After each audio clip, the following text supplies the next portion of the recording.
The Shanghai cooperation meet is all set to take place on the 15th and 16th of this month. According to reports, all leaders of the SCO nations will be attending the meeting in person. What this means is that the Chinese president will make his first visit outside China after the pandemic.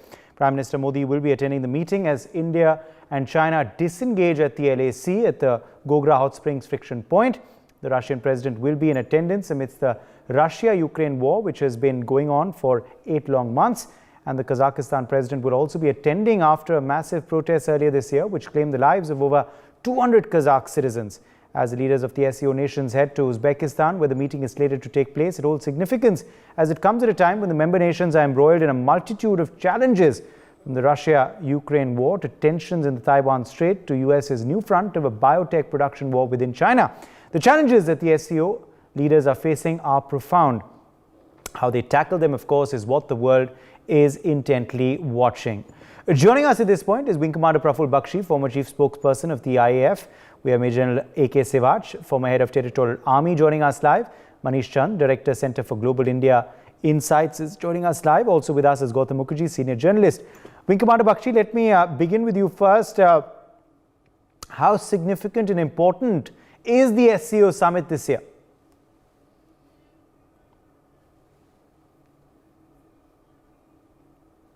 Attending, and not only this, can you hear me? Absolutely, sir. Please go ahead.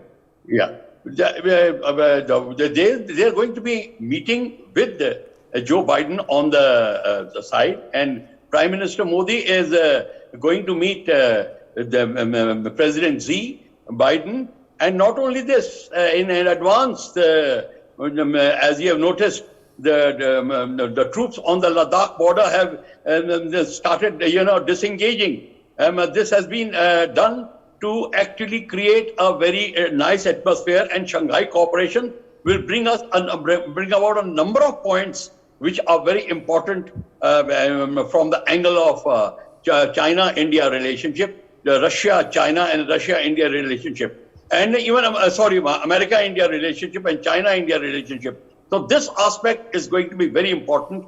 That's why Shanghai cooperation is quite a landmark event, which is happening at this time. And Prime Minister Modi's visit is going to now augur very well. And we are waiting to see the results from the meeting.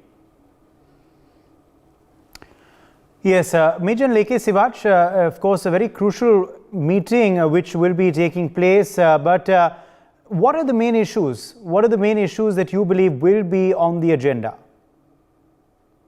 Uday, as far as the issues are concerned, they are multifarious. What we were basically discussing, that is basically bringing peace and tranquility in Central Asian state. There have been problems which have been created by a number of wars which are taking place, basically Russia-Ukraine war, and also a threat of Chinese attacking Taiwan.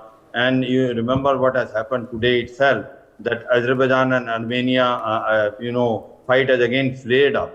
So all these have got a lot of implication, because what is happening is that the inflation has gone very high. There is a shortage of food and medicine. I'm sure this point will be discussed. But the main thing which is very important is whether this Modi will meet Xi Jinping on the sideline of SCO. That is very, very important. And this optics which have been created, the vacation of PP-15 by both sides, they have gone back to the original place. A buffer zone has been created between both the forces, as well as the temporary infrastructure which was there has been dismantled, and landfill has been restored. Now, having said so, my point is it good enough? And is it good enough to have a talk? My take is that the Chinese are unlikely to go back from Dapsan, which is the main issue. And this was an optics which was created to create an environment so that the talks can take place between Xi Jinping and Modi. The China need India more than India needs China now. And can we rely on them that they will vacate Dapsan? To me, it looks like that no, because Dapsan is strategically very important to both the country. And they are on 1959 claim line. They feel that where they have now come, it gives them a depth to Khazakhstan as well as their western highway going from Xinjiang to Lhasa. They can directly address Nubra Valley and Sichuan Glacier, bypassing the Daulat Beg old, subsector. At the same time, this is the place where there can be collusion between China and Pakistan. China from east, from Sichuan, Pakistan from west, from Gilgit-Baltistan can sandwich Nubra Valley and Sichuan and cut it off from the rest of Ladakh. So that is the huge importance which is there for Chinese. So Chinese are unlikely to go back from Dapsang, and that is our main cause of concern. As far as India is concerned, it is very important to us because after construction of Darbuk, Shok, Daulatbeg, all road, we have a capacity and capability to interdict China-Pakistan economic corridor, Karakoram Highway and Western Highway. So therefore, this is very important for India also. India wants the Chinese to fall back to their original place, but to me it looks like the Dapsang solution is not likely to come very soon. The second issue is, you have only spoken about disengagement. Has the de-induction taken place? No. There are 60,000 troops which are sitting on the either side, especially Chinese. They are sitting in Rudong itself with heavy machinery, artillery, tanks. So therefore, if the situation so demands, they can come back again to the border within about 2 hours. So our main concern is disengagement is not good enough until unless de-escalation and de-induction take back from the from the battle zone. My next worry is that after 2 years of this standoff which we had with China, they have improved their infrastructure tremendously. They have been upgrading their airfield. They have made new airfield. They have constructed 2 bridges on Pangangso. One is so heavy that it can take the armor from north to south Pangangso by reducing the reaction time from 2 hours to only 40 minutes. At the same time, what they have done is they constructed about 250 villages in Ladakh and total about 2,000 villages on the LAC. These are not villages, these are all defended localities which will be used in war. So therefore, what my point is, in last 2 years, though India has also developed infrastructure, we are far better, in a position than we were there in April 2020. But the Chinese had tremendously increased their, infrastructure and also upgraded their capacity by making roads, tracks, railway line, bridges. And second issue is that what is the intention of Chinese? They are putting tremendous pressure even in Ladakh. So we should not be over-optimistic by what has happened by disengagement of PP-15. It is taken too long. You remember the disengagement which had taken place is from the 4 friction point. Galwan in June 20, and then north and south of Pangangso in February 21, and in August 21 was PP-17 Alpha in Gogra. And it takes more than 1 year for PP-15 to be vacated and both the forces to go back. It is basically just to create an environment so that the talks can take place between Xi Jinping and Modi. We should be very careful. We should be watchful. You cannot rely on China. What China says and what China do are 2 different things. 2 steps forward, 1 step back is a policy of China. So I feel, Uday, we have to be very, very alert and watchful as far as Chinese are concerned. Yes, Gautam Mukherjee, come in here on, on this meeting, of course, in Uzbekistan, taking place in the backdrop of the Russia-Ukraine war, the tensions vis-a-vis India and China, and of course also a multitude of geopolitical issues. What will be top of the agenda in the meeting? What are you most looking forward to? Well, Uday, I am really not expecting very much from this SCO meeting. It is important insofar as there have been very few face-to-face meetings over the last couple of years because of COVID. Now that this is taking place, I would expect actually more progress on a bilateral basis with Uzbekistan, with whom we have good relationship, rather than with China. China has made a small gesture, which, as the general pointed out, really doesn't amount to much.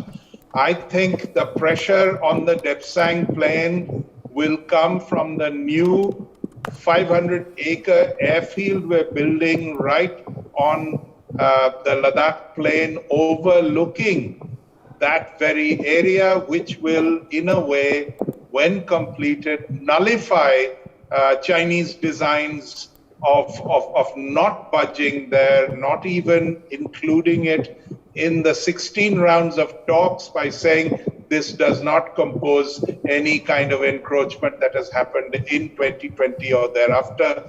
So we're not even going to talk about it. Well, you won't, but with our airport over there, you will have to worry because we're going to be overlooking any activity that you undertake and will be in a position to react quickly. Apart from that, we have 30 airfields within striking distance, while they have only one operational airfield.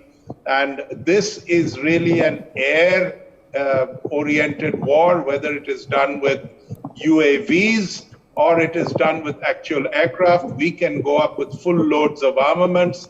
They cannot because of the thin air and because they can't take off in the thin air with a full load. We can because we are in the lower altitudes or even in the plains, but within minutes of the LAC.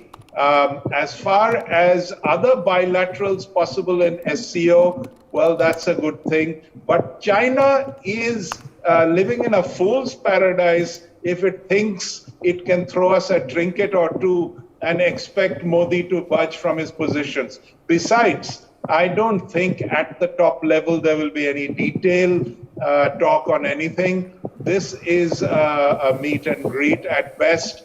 And it is required in troubled times that people should meet from time to time. We're also going to be meeting Putin.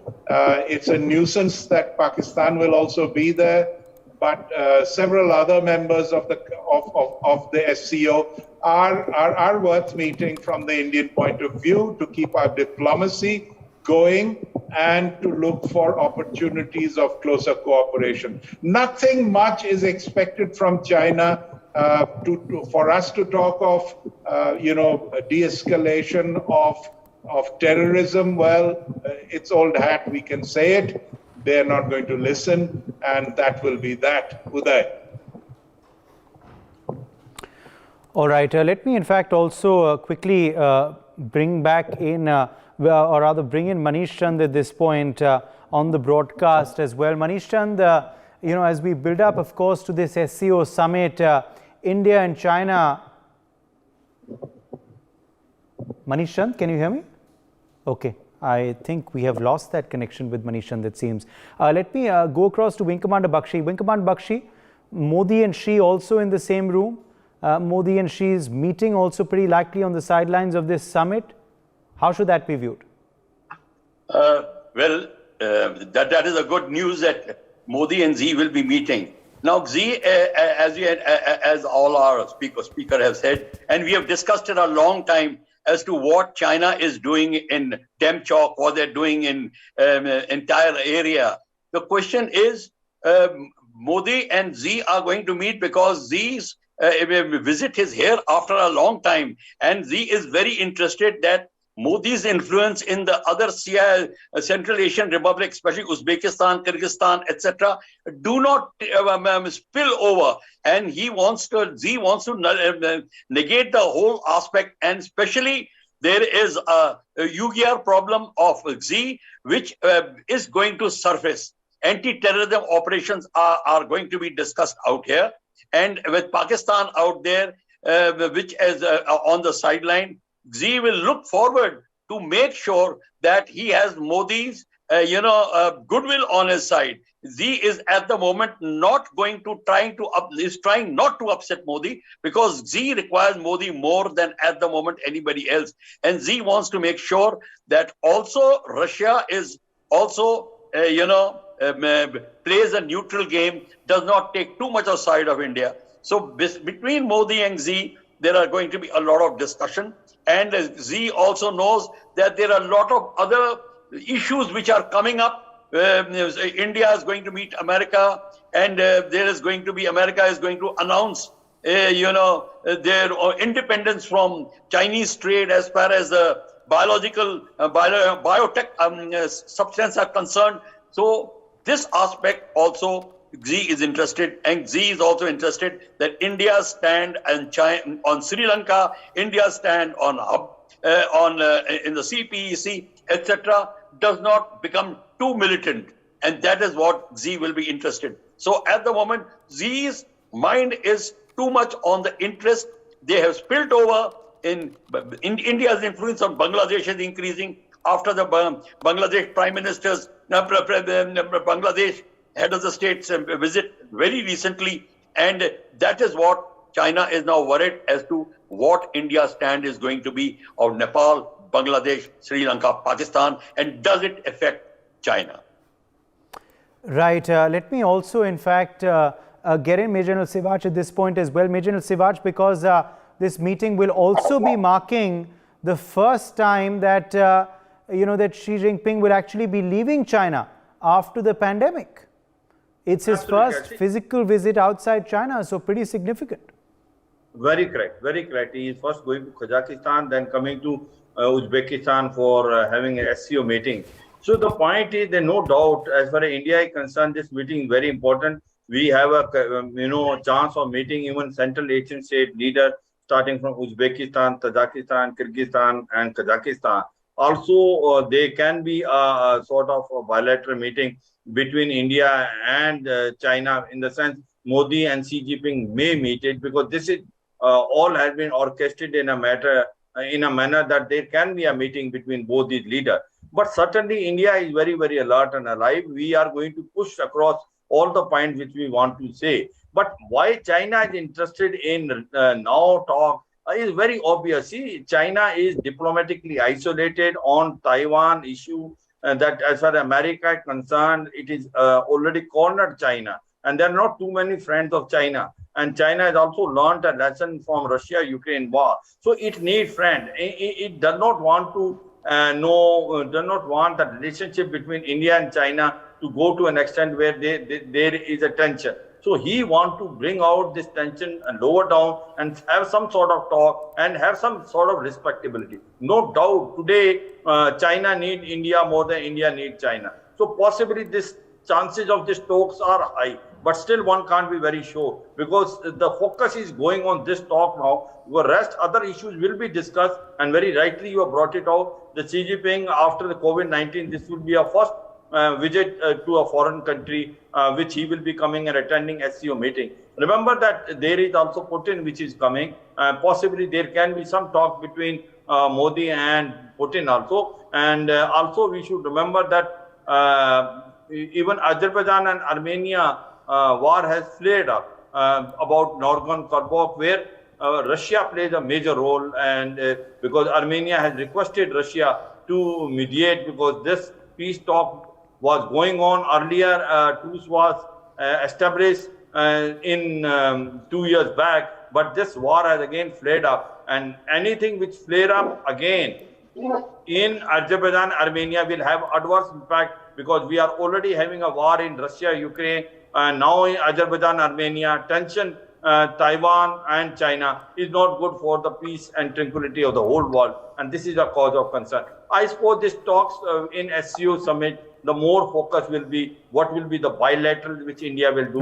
with Central Eastern state or Russia or with China. Uday. Gautam Mukherjee, also interestingly, ahead of this meeting, possible meeting between Modi and Xi, of course they will be meeting, but we're expecting a bilateral as well on the sidelines. India and China are disengaging at one point along the LAC, gogra-hot springs. Is that a positive sign ahead of this meeting? Do we see a connection, or we're reading too much between the lines? Well, from my point of view, yes, China is definitely hoping that it will cheer India up enough for them to extract a few concessions. But I believe that India is past this whole methodology that China has adopted of pressuring us on the one hand and trying to ease the pressure only to extract some concessions, renege on previous commitments, and so on. If China wants any better relationship with India, they're going to have to make some substantial concessions on their part of the fence.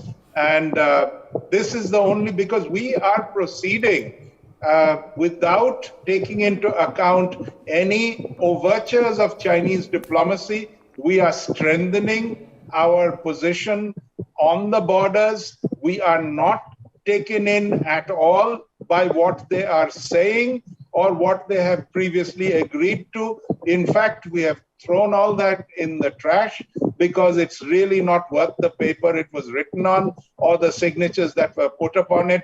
Now onwards, if China wants anything from India, it's going to do something substantial. Now, what is interesting is lately they even abandoned a dam in Pakistan because it cracked in one place, and China said, well, it's because of local unrest. But basically, they are trying in some ways to abandon the CPEC. Now, that has major strategic implications, of course, but part of this is because China is stony broke and going worse and worse day by day. And it would like some kind of breakthrough diplomatically, as the general said, that maybe they think they need us at last. But if they do, they're going to have to do much better than walking back a few steps at point 15 in Ladakh. That is simply not good enough. Uday. Okay, let me, I have to take a break at this point, but let me also get in a quick word from Manish Chand. I believe he has now finally joined us. Manish Chand, your outlook on this meeting?